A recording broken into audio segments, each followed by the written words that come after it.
Mei 2020, aku menerima pekerjaan Tuhan yang Maha Kuasa. Aku sering membaca firman-Nya, aktif dalam kehidupan gereja, dan melakukan banyak tugas. Lalu aku terpilih sebagai pemimpin gereja.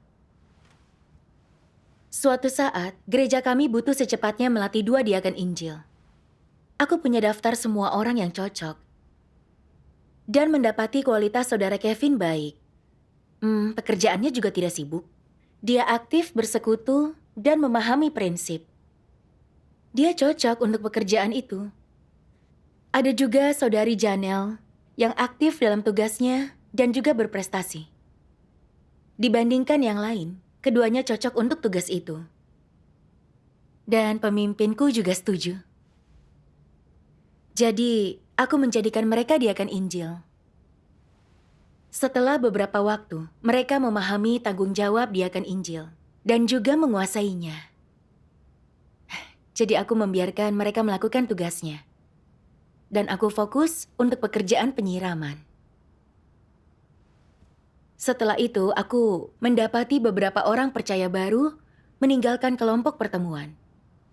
Dan penginjil mengalami kesulitan yang tidak bisa diselesaikan. Saat melihat masalah di pekerjaan Injil, aku jadi bingung. Apa diaken Injil melakukan pekerjaan nyata? Lalu aku menyelidiki beberapa detail pekerjaan. Dan mendapati diaken Injil hanya mengatur, tapi tidak melakukan pekerjaan itu. Mereka tidak menyelesaikan masalah nyata di pertemuan, hanya mendesak saudara-saudari melakukan tugas. Setelah mengetahui itu, aku jadi kecewa. Sebagai diaken gereja, tidak menyelesaikan masalah berarti lalai. Benar. Saudara Kevin tidak bekerja dengan baik. Kadang dia hanya bermain game saja. Sementara, saudari Janelle malas dan tidak bertanggung jawab dalam tugasnya. Kalau begitu, kau harus segera angkat bicara. Iya, Iya. Aku ingin bersekutu dan membicarakan masalah dalam tugas mereka. Tapi karena hubungan kami sangat baik, aku tidak ingin merusaknya. Aku ingin saudara-saudariku menganggapku orang yang baik, orang yang pengertian dan perhatian. Jika aku langsung membicarakan masalah mereka, maka reputasi baikku bisa rusak. Apa nanti pendapat mereka tentang aku? Apa mereka akan berkata aku hanya melihat kekurangannya dan tidak punya hati penuh kasih? Lalu, jika aku membicarakan masalah mereka, dan mereka tidak terima lalu menjadi pasif, apa pendapat saudara-saudariku? Aku tidak mampu menjadi pemimpin? Aku pemimpin yang buruk? Jika pemimpinku mengetahui, aku mungkin akan ditangani. Maka dari itu, tidak kubicarakan masalah mereka. Kadang aku berpikir karena aku bertanggung jawab atas pekerjaan gereja, harus kubicarakan masalah mereka agar bisa merenungkan diri. benar. Tapi aku tetap tidak mengatakannya. Aku justru mengirimi mereka firman Tuhan pelipur lara. Lalu perlahan bicara tentang cara melakukan tugas dan cara bekerja sama secara harmonis. Tidak kubicarakan masalah dalam tugas mereka. Setelah itu, aku merasa bersalah. Aku merasa tidak jujur dan penuh tipu daya. Suatu malam, terpikirkan olehku, aku ada hubungannya dengan pekerjaan Injil yang tidak efektif. Kulihat 2 diaken Injil tidak bertanggung jawab dalam tugas. Tidak memecahkan masalah saudara-saudari penginjil. Yang memberi mereka tekanan besar. Dan menyebabkan pendatang baru meninggalkan pertemuan. Tapi tidak kubicarakan masalah mereka. Aku merasa bersalah dan tidak tahu harus berbuat apa. Lalu aku berdoa kepada Tuhan.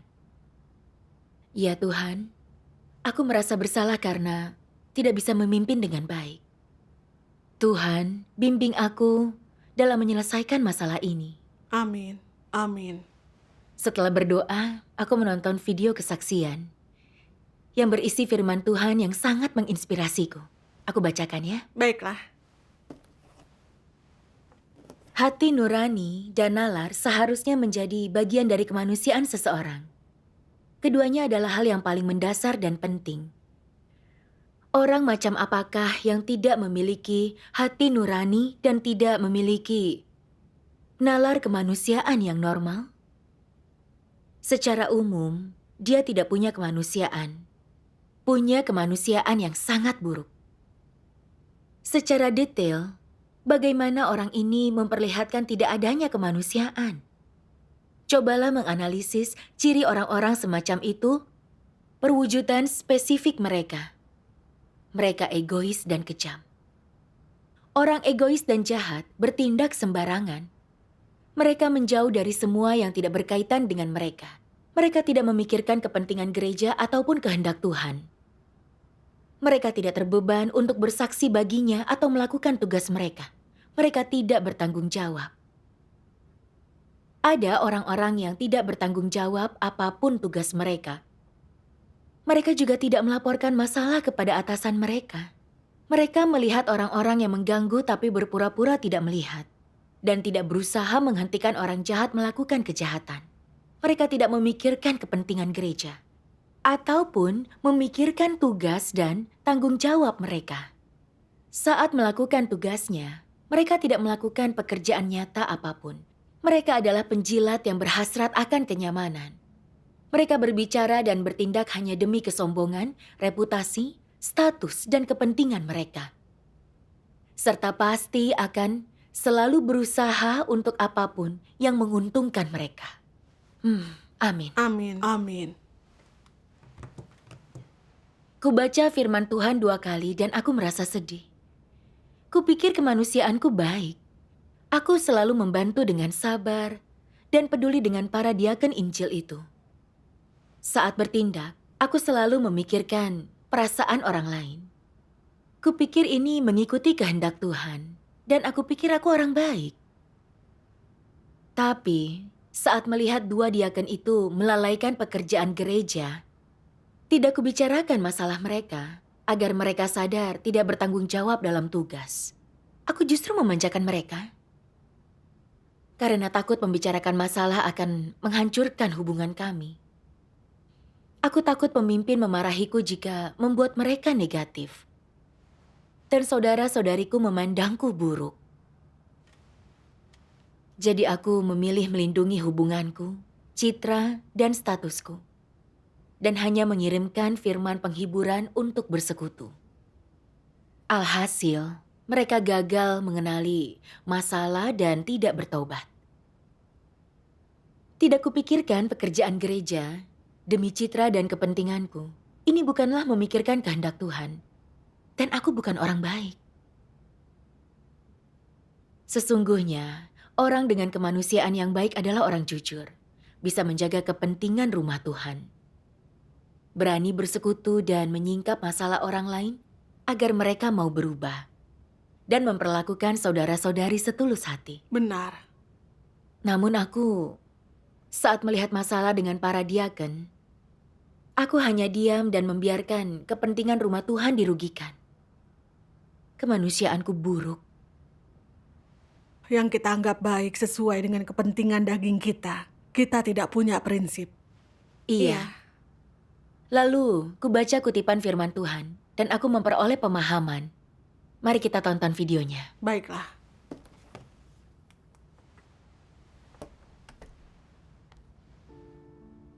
Tuhan Yang Maha Kuasa berfirman, sebagian pemimpin gereja ketika melihat saudara atau saudari mereka melaksanakan tugas-tugasnya dengan sembrono dan asal-asalan, tidak menegur mereka walaupun seharusnya mereka menegurnya.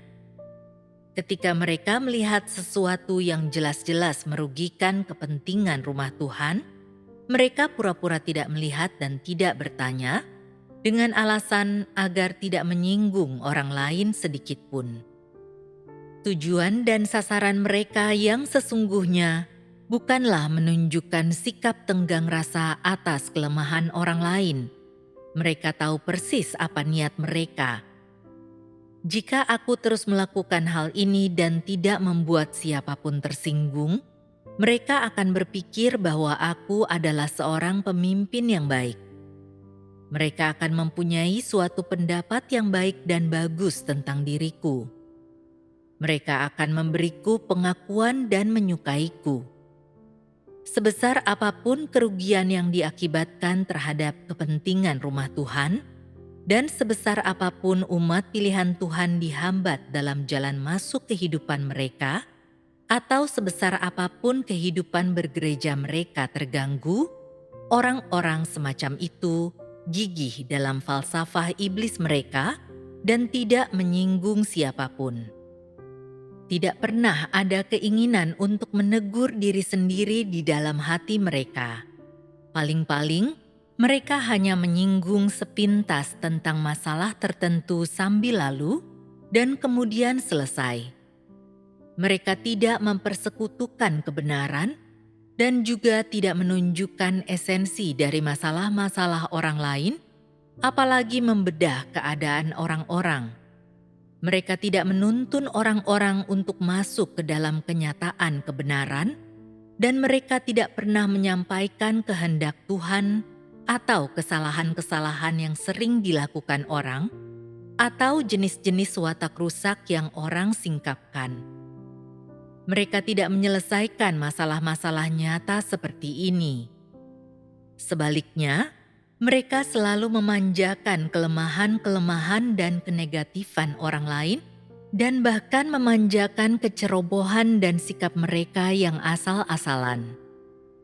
Mereka selalu membiarkan tindakan-tindakan dan perilaku-perilaku orang-orang ini berlanjut tanpa diberitahu seperti apa keadaan mereka sebenarnya, dan justru karena mereka melakukan hal demikian, kebanyakan orang mulai berpikir, pemimpin kita itu seperti seorang ibu bagi kita.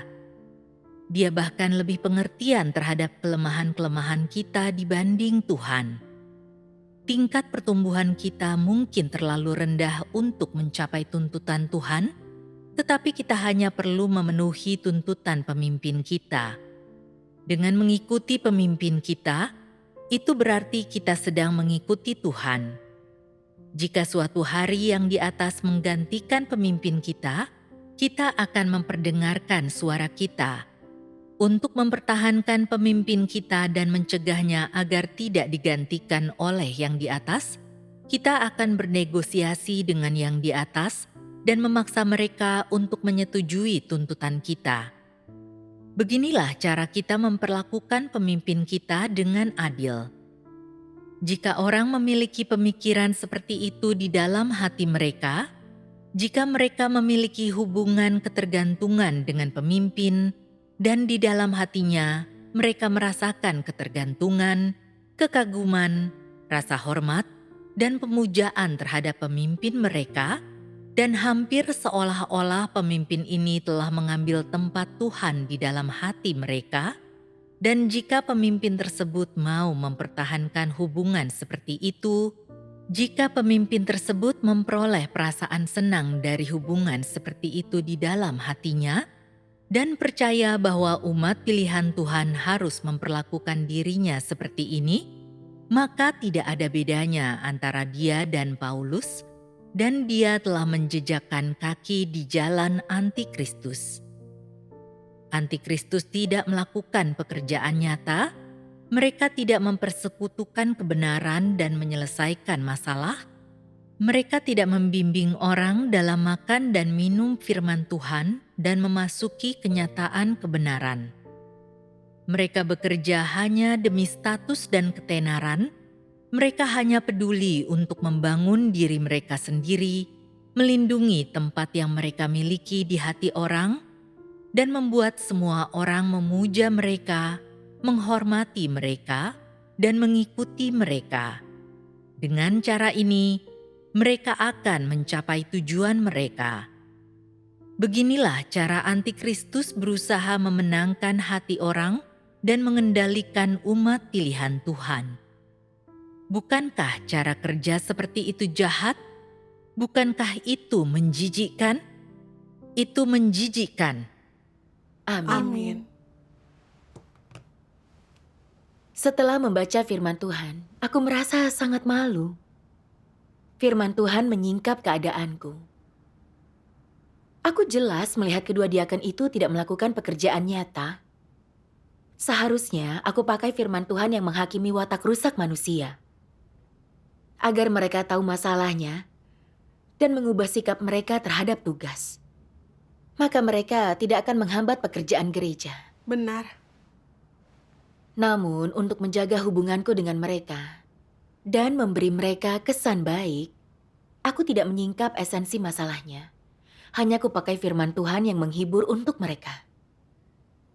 Dengan begitu, mereka akan berpikir aku adalah pemimpin yang baik. Berpendapat baik tentangku dan menyukaiku. Aku sangat egois dan tercela. Karena tidak menyingkapkan masalah dua diaken itu, para pendatang baru tidak menyelesaikan gagasannya. Dan orang yang baru menerima Injil meninggalkan pertemuan. Aku sadar ini kesalahanku.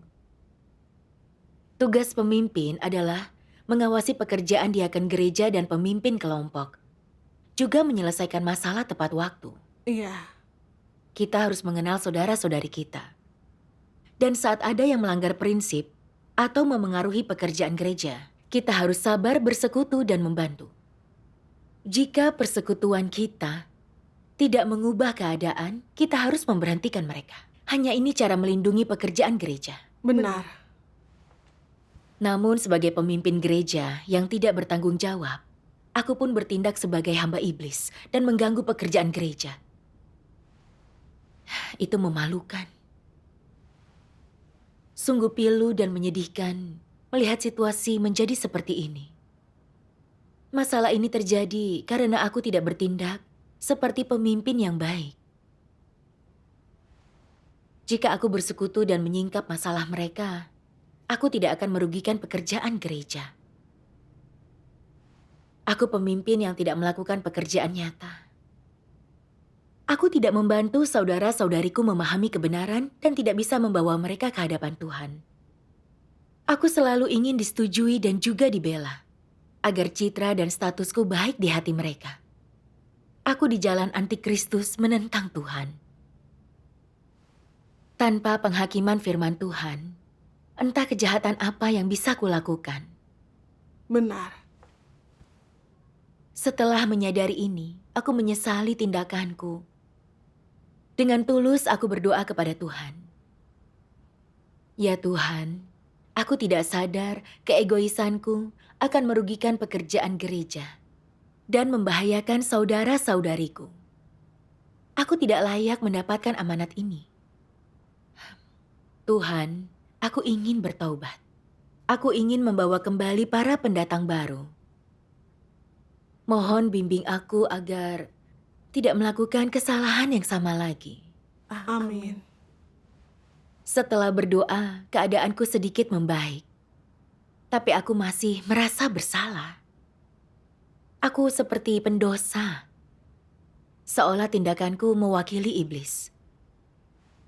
Bahwa orang sepertiku tidak bisa diselamatkan. Tidak ada harapan bagiku. Kau salah paham dan membatasi dirimu. Benar. Saat itu, seorang saudari mengirim beberapa firman Tuhan. Tuhan berfirman, banyaknya pengalaman kegagalan, kelemahan, dan masa-masa negatif yang engkau alami bisa dikatakan sebagai ujian Tuhan bagimu. Karena semua berasal dari Tuhan, dan segalanya berada di tangannya. Entah engkau gagal, lemah, dan tersandung, itu tergantung pada Tuhan dan berada dalam genggamannya. Di mata Tuhan, ini adalah ujian. Dan jika engkau tidak dapat melihatnya, itu menjadi pencobaan. Ada dua keadaan yang manusia harus kenali. Satu, datang dari Roh Kudus.